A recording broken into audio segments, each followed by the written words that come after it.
34 pontos para Max Verstappen em um final de semana de sprint na Emília-Romanha, dobradinha da Red Bull, e a gente teve o troco do que aconteceu no GP da Austrália 2 semanas antes com a Ferrari, dessa vez tendo um final de semana para esquecer. Mas a enorme maioria das perguntas que chegaram na caixinha que eu coloco nos stories lá no meu Instagram, MyF1Life, logo depois da corrida, foi a respeito da Mercedes, de Lewis Hamilton e de George Russell. E a pergunta que mais se repetiu foi por que tanta diferença entre o Lewis e o George. George chegou em 4º lugar e o Lewis Hamilton só em 13º.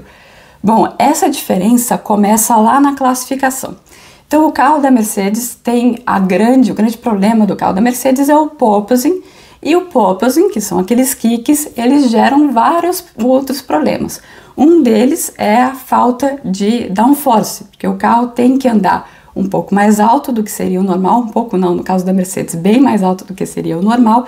Por conta disso, ele não gera tanta pressão aerodinâmica. Não gerando tanta pressão aerodinâmica, ele não consegue aquecer os pneus de maneira tão eficiente como os outros. Na sexta-feira, na classificação, estava frio e esse problema foi ainda maior. Eles tinham que fazer 2 voltas lançadas para tirar o máximo do pneu só na segunda volta. Na primeira volta, o pneu ainda não estava muito bem aquecido. E aí eles deram no Q2, né? Durante o Q2, deram a primeira volta e teve uma bandeira vermelha. E depois, quando o treino foi reiniciado, começou a chover e eles não puderam melhorar. Essa volta, que não seria a volta real de classificação, mas era uma volta de preparação de pneu, não foi suficiente para os dois passarem para o Q3, e naquele momento o George estava na frente do Hamilton, 3 ou 4 décimos na frente. Então essa foi a classificação e por isso eles estavam lá atrás. Aí chega a sprint e mostra um outro problema da Mercedes, que também tem relação com o carro estar alto. O carro não tem velocidade de reta para passar ninguém. Então os dois ficaram presos pelas 21 voltas da sprint, sem conseguir passar e sem conseguir mostrar o verdadeiro ritmo. O verdadeiro ritmo da Mercedes era muito melhor do que os carros que estavam ao redor deles, mas eles não conseguiam passar porque eles não tinham velocidade de reta para isso. Chega no domingo, a gente tem uma diferença muito grande de emborrachamento entre o lado esquerdo e o lado direito do grid, porque choveu durante a noite, depois teve as corridas da categoria de base, e isso acabou emborrachando só o lado do trilho. O lado do trilho é o lado do Verstappen, que pulou na frente, o lado do Sérgio Pérez, que pulou em segundo, do Lando Norris, que quase passou o Charles Leclerc também.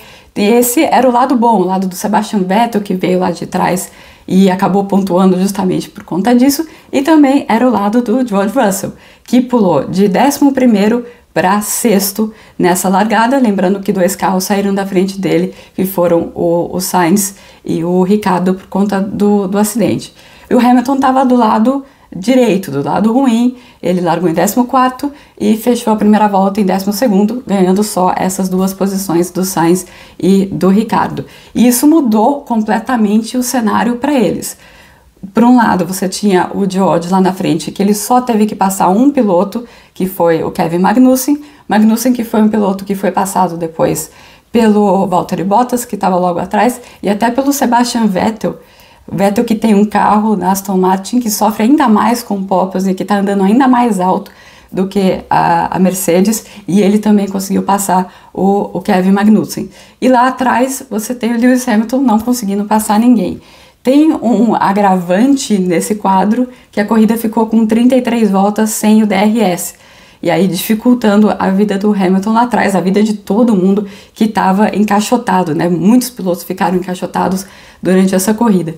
E aí lá na frente, o George Russell ganhou ainda mais uma posição com o erro do Charles Leclerc no final e chegou em 4º lugar. Então, foi uma série de coisinhas que foram ampliando essa diferença. Quando você olha o resultado final, fala, nossa, como assim? O cara é um heptacampeão do mundo, tá lá atrás e não consegue sair. A grande diferença foi a largada do George Russell. E perguntaram também se a diferença no acerto do carro entre os 2 pilotos da Mercedes.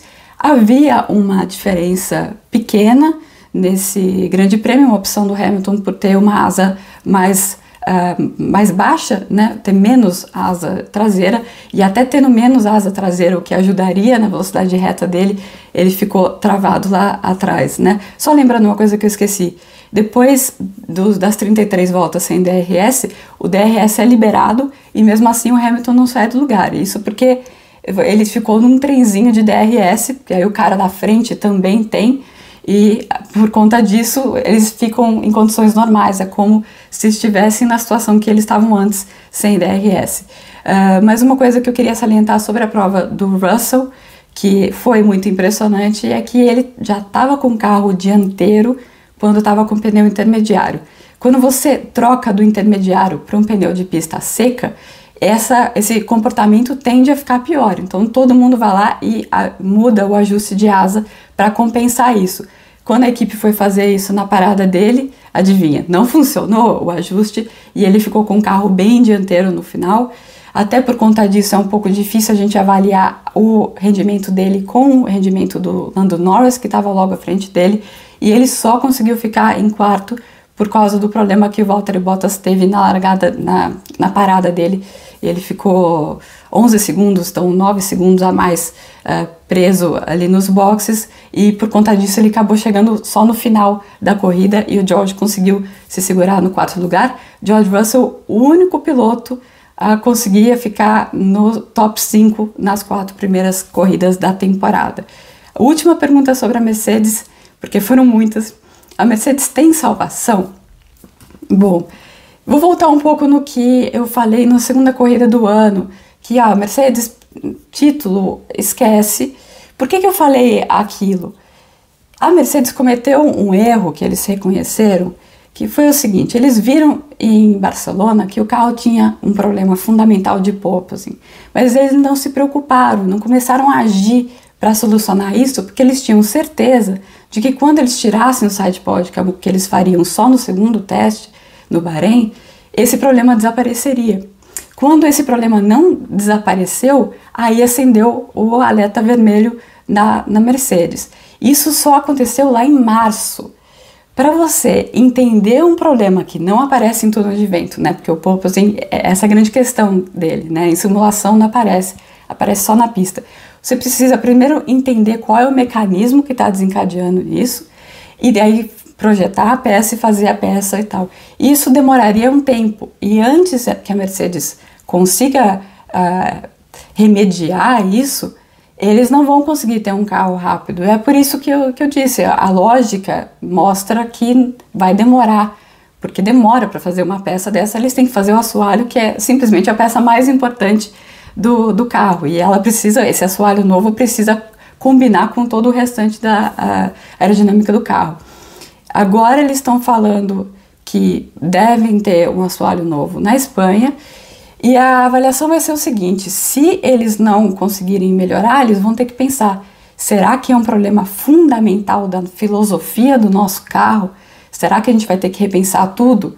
E aí, já mirando em 2023, 2024, 2025, porque o carro continua o mesmo na Fórmula 1. Então é muito importante eles entenderem, essa é a fase que eles estão no momento, entender se é algo que dá para desenvolver com o carro que eles têm, ou se eles vão precisar começar um projeto do zero. E provavelmente em Miami eles não vão entender ainda, só vão entender quando eles colocarem um assoalho novo, provavelmente em Barcelona. Tem salvação? Tem salvação, mas essa decisão de vamos abandonar esse projeto ou vamos tentar melhorar esse projeto é fundamental para a gente saber o quanto de tempo que vai demorar para eles conseguirem fazer isso. Agora, falando sobre a disputa pela vitória, né, o que aconteceu com o ritmo da Ferrari, a Red Bull emagreceu e agora é mais forte. De fato, a Red Bull fez uma dietinha ali, fala-se em 4 quilos a menos. 4 quilos a menos dá mais ou menos 1/10 por volta, então não é uma revolução, mas é claro que tudo pouquinho de pouquinho, tudo ajuda.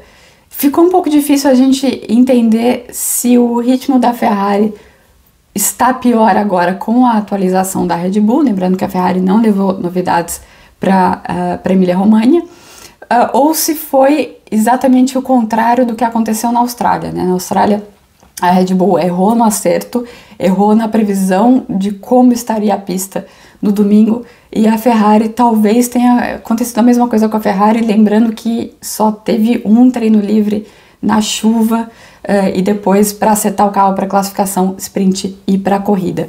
Por que eu digo isso? Porque o Leclerc sofreu graining na sprint. Ele diz que o graining teve mais a ver com ele forçando muito no começo. Eu explico. O graining acontece, graining que é granulação do pneu, da superfície do pneu, acontece quando você aquece o pneu de uma maneira muito intensa nas primeiras voltas dele e você tem uma diferença de temperatura com o que está fora, né? Então a temperatura da pista um pouco mais baixa, a temperatura do pneu alta demais e ele começa a escorregar no asfalto e isso causa a granulação. Ele teve isso, diz ele, porque ele forçou demais, porque ele estava tentando sair do DRS, da zona de DRS do Verstappen, sabendo que a Red Bull tem um carro mais veloz no final das retas, então ele queria se proteger e no final teve graining e o Verstappen conseguiu passar ele. Com o Verstappen passando, o Leclerc, ele fica na primeira posição no domingo, obviamente, e essa primeira posição, ela tinha uma vantagem ainda maior, que eles não sabiam no sábado, porque a pista estaria muito mais emborrachada do lado esquerdo, e aí não só o Verstappen, como também o Sérgio Pérez conseguem ficar na frente do Leclerc. Depois o Leclerc fica atrás, preso sem DRS por 33 voltas. Quando o DRS é acionado, o pneu dele já foi embora, né? Porque você fica seguindo um outro carro, o seu pneu desgasta mais do que se você estiver na frente. A Ferrari tenta fazer uma jogada de provocar uma segunda parada na Red Bull. Ele não parou porque o pneu dele estava desgastado, mas para tentar alguma coisa diferente. Conseguiu até diminuir essa vantagem, viu a chance de atacar e forçou demais na zebra, cometeu um erro e acabou em sexto lugar. Por conta de toda essa história, é um pouco difícil a gente cravar que não, a Ferrari estava muito pior do que a Red Bull nesse final de semana em Imola. É um final de semana mais nebuloso, vamos dizer assim, do que foi na Austrália. Mas é uma coisa para a gente ficar de olho, né? A Ferrari vai estar pressionada agora a trazer novidades para o carro.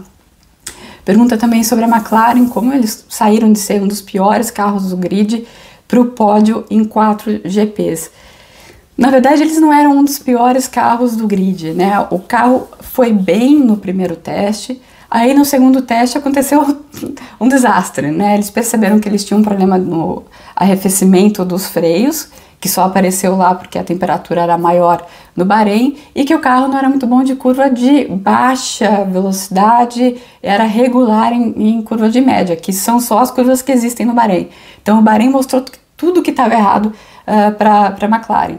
O problema do freio eles já resolveram, e depois a Arábia Saudita, a Austrália, Imola, são pistas que não têm curvas de baixa velocidade. Então a deficiência que o carro tem não é mostrada nessas pistas. Então eles foram evoluindo, foram também aprendendo mais coisas sobre o carro, aprendendo a tirar mais o carro, lembrando que eles perderam muito tempo no teste do Bahrein, né? Então isso também deu uma atrapalhada.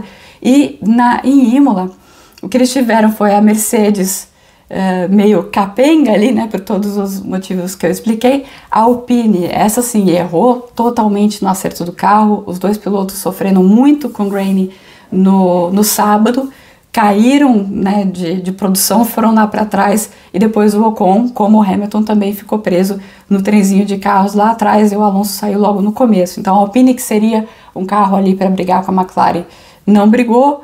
A única Mercedes largou atrás, a única Mercedes que estava ali no bolo, né, largou mais atrás e não tinha ritmo, e o Russell teve aqueles problemas de acerto também do carro, né, com o carro muito dianteiro, fica difícil a gente fazer uma comparação direta, e teve as duas Ferrari que ficaram atrás dele também, né, então por conta disso o Norris foi para o terceiro lugar, mas o Norris é outro piloto, né, que tem tirado o máximo de resultado que o carro pode nesse campeonato, nesse início de campeonato. Outra pergunta é o quanto aquela foto do Sainz ajuda os adversários, né? Vou colocar a foto aí para quem não sabe do que eu tô falando aqui. Ajuda para entender. É claro que o assoalho é a parte mais importante do carro e essa parte de baixo do assoalho é onde se produz mais de 70% do downforce do carro. Então ela é muito importante, as equipes tentam esconder. Mas não é uma questão de você olhar a foto e agora todo mundo vai desenhar o assoalho igualzinho da Ferrari. Porque tudo ali tem um motivo de estar ali com base na filosofia do carro. Então tudo tem ligação com as outras coisas. Então não é só copiar, colar. Não funciona assim. Mas ajuda para as equipes entenderem como a Ferrari está produzindo o downforce dela. Outra pergunta, por que a demora na liberação do DRS? Bom, essa direção de prova é um pouco mais rígida mesmo, era um pedido que as coisas fossem mais preto no branco, que tivesse uma sequência que todo mundo pudesse entender o que está acontecendo, e essa sequência está sendo isso, né, de ser um pouco mais conservadora. A gente viu com as bandeiras vermelhas na classificação, a gente está vendo isso em vários campos. E também havia o temor de que voltasse a acontecer um acidente como o do Russell e do Bottas em 2021. A avaliação, a lição que ficou naquele episódio foi que o DRS foi liberado cedo demais. Outra coisa, fazia frio lá, o tempo estava fechado, então estava realmente demorando para secar. O trilho abriu rápido porque os carros abrem esse trilho, mas fora do trilho ainda estava molhado. Mesmo assim, a avaliação depois ficou que talvez eles tenham demorado um pouquinho demais, mas essa tem sido a tendência dessa direção de prova, pecar pelo excesso, por assim dizer. E por fim, uma pergunta que eu achei muito interessante, se os pulos do carro podem prejudicar os pilotos no futuro. Achei muito legal essa pergunta, mesmo sem o porpoising. Os pilotos que estiveram na Fórmula 1 por mais tempo, por exemplo, o Raikkonen teve que fazer cirurgia na lombar. A lombar é onde pega. Isso porque os pilotos não ficam sentados numa posição normal de dirigir um carro, né? Eles ficam numa posição um pouco mais deitada e com isso eles sofrem muita pressão na lombar por compressão, né? Então, principalmente em curvas como o Rouge, aquelas curvas que são meio montanha-russa, eles sentem muita compressão na lombar. O Alonso teve problema de lombar também. O Hamilton é outro cara que sempre está saindo do carro com a mão na lombar. Você vê isso no cercadinho. Eles sempre estão sentindo essa região. E com o porpoising isso é ainda pior. Os pilotos estão falando de lombar, de glúteo, de quadril.